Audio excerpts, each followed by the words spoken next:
आपसे जानना चाह रहे हैं मौसमी कि जो नैरेटिव है बिहार में उसको लेकर लोगों का क्या मानना है, क्योंकि हम तो यहाँ दिल्ली में बैठे हैं। तो नहीं, मैं मतलब आपस में आदान प्रदान हो रहा है और मुझे बहुत इंटरेस्टिंग लग रहा है संजय जी जो बात आप कह रहे हैं कि देखिए कितना सत्यता से या जो हकीकत है उससे परे है चुनाव आयोग।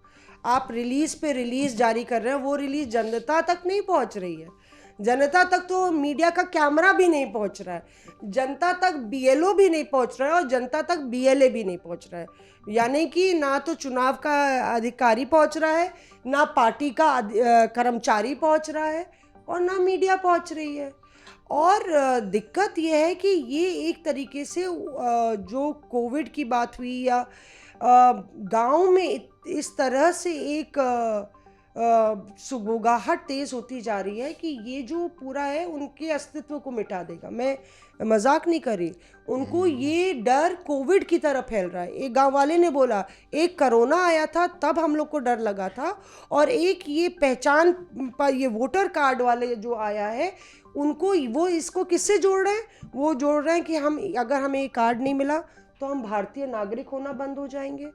फिर एक अम्मा थी मुझे बोली कि इसी से तो पहचान होती है दीदी, अगर इससे पहचान नहीं होगी तो उन्होंने कहा कि हमको सारी स्कीमें योजनाएं मिलना बंद हो जाएंगी जो इक्का दुक्का मिल रही हैं, पहले से ही हम भूमिहीन हैं।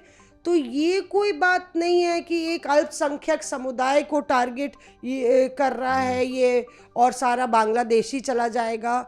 ये जो सब चीज़ें हेडलाइन मैनेजमेंट है, ज़मीन पर जो सबसे गरीब तबके का इंसान है, जो पंक्ति में खड़ा हुआ आखिरी व्यक्ति है, जिसके पास ना घर है, नौकरी के लिए उसके पास रोज़मर्रा की जो कमाई है वही है, जिसके बच्चे भूखे मर रहे हैं, वो सबसे ज़्यादा इससे प्रभावित है।